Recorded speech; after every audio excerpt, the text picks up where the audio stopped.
Assalamualaikum warahmatullahi wabarakatuh.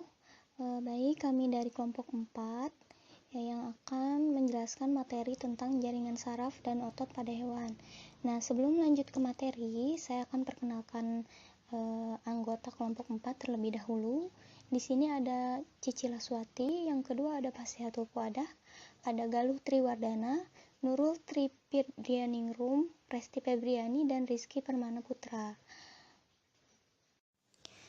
Baik, yang pertama kita masuk ke jaringan saraf pada hewan.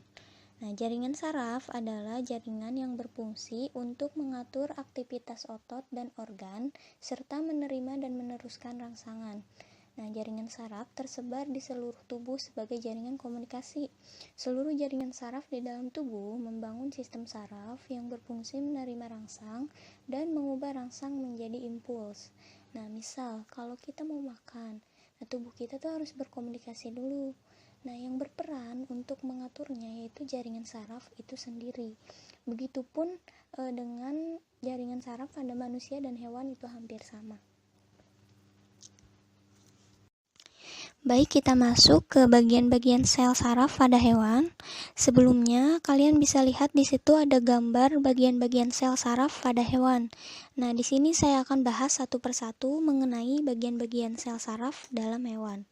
Nah, yang pertama itu ada dendrit. Dendrit itu bentuknya kayak akar pohon bercabang-cabang. Nah, yaitu penjuluran pendek sitoplasma yang keluar dari badan sel. Dendrit umumnya bercabang-cabang. Nah, dendrit berfungsi membawa rangsangan menuju badan sel. Dendrit berfungsi untuk memperluas permukaan neuron. Yang kedua ada badan sel saraf, yaitu bagian sel yang di dalamnya berisi nukleus atau inti sel. Nah, inti sel juga mempunyai anak lagi yang bernama nukleolus yang terdapat di dalamnya. Setiap rangsangan akan dibawa ke badan sel oleh dendrit. Yang ketiga itu ada akson. Akson yaitu seludang yang langsung membungkus akson dan terdapat di sebelah dalam seludang scuan. Nah, akson berfungsi menghantarkan rangsangan dari badan sel ke neuron lain. Yang keempat yaitu ada seludang scuan, yaitu sel neuroglia yang membentuk seludang lemak di seluruh serabut saraf mielin atau sel penyokong akson. Nah, sel scuan membantu regenerasi akson yang rusak. Fungsi seludang scuan penting bagi regenerasi serabut saraf dan pembentukan seludang mielin yang baru. Selanjutnya itu ada seludang mielin, yaitu seludang yang langsung membungkus akson dan terdapat di sebelah dalam seludang scuan.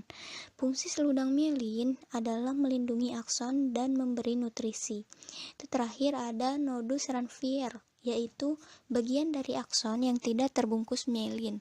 Nodus Ranvier berfungsi untuk mempercepat penghantaran impuls. Masuk ke jaringan otot dalam tubuh hewan. Nah, jaringan otot di sini memiliki fungsi sebagai alat gerak aktif. Alat gerak aktif yang menggerakkan tulang.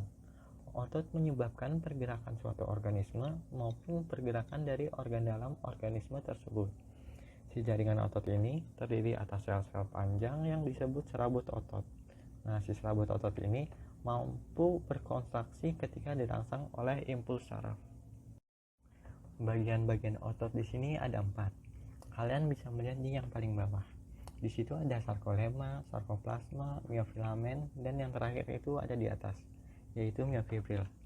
Nah, untuk lebih jelas apa sih mereka itu, saya mau ngasih tahu sedikit.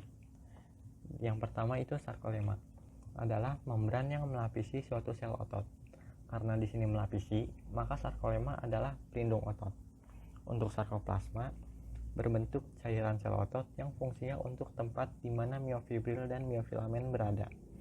Untuk miofilamen adalah benang-benang atau filamen halus yang berasal dari miofibril. Nah, yang terakhir miofibril itu adalah serat-serat pada otot. Dan miofibril ini tuh terbagi atas 2 macam. Yang pertama, miofilamen homogen dan miofilamen heterogen. Untuk membedakannya, kalian cukup lihat dari letaknya. Letak di mana mereka berada. Untuk miofilamen homogen terdapat pada otot polos, sedangkan miofilamen heterogen terletak pada otot jantung dan otot lurik. Jaringan otot di sini terbagi menjadi 3, yaitu otot polos, otot lurik, dan otot jantung. Nah, ketiga otot ini memiliki 8 perbedaan. Yang pertama itu tempat. Untuk otot polos terletak di dinding jeroan. Untuk otot lurik melekat pada rangka. Sedangkan untuk otot jantung berada di dinding jantung. Yang kedua adalah bentuk serabut. Otot polos memiliki bentuk serabut yang memanjang, berbentuk koma, dan ujungnya lancip. Untuk otot lurik memanjang, silindris, dan ujungnya tumpul. Untuk otot jantung yaitu memanjang, silindris, bersabang, dan menyatu. Yang ketiga adalah jumlah nukleus. Otot polos dan otot jantung sama-sama memiliki satu. Untuk otot lurik memiliki banyak.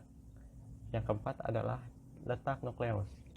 Otot polos dan otot jantung sama-sama berada di tengah, sedangkan otot lurik berada di tepi. Yang kelima adalah garis melintang. Otot polos tidak memiliki garis melintang, sedangkan otot lurik dan otot jantung ada. Yang keenam adalah kecepatan kontraksi. Otot polos paling lambat di antara ketiga ini. Yang paling cepat adalah otot lurik dan otot jantung adalah yang sedang. Yang ketujuh adalah kemampuan berkontraksi. Otot polos paling lama berkontraksi. Otot lurik sebentar dan otot jantung sedang. Yang terakhir adalah tipe kontrol. Otot polos tidak menurut kehendak, otot lurik menurut kehendak, dan otot jantung tidak menurut kehendak. Nah, di sini kalian bisa melihat jaringan otot pada orangutan. Kalian bisa melihat letak di mana otot lurik, otot jantung, dan otot polosnya berada.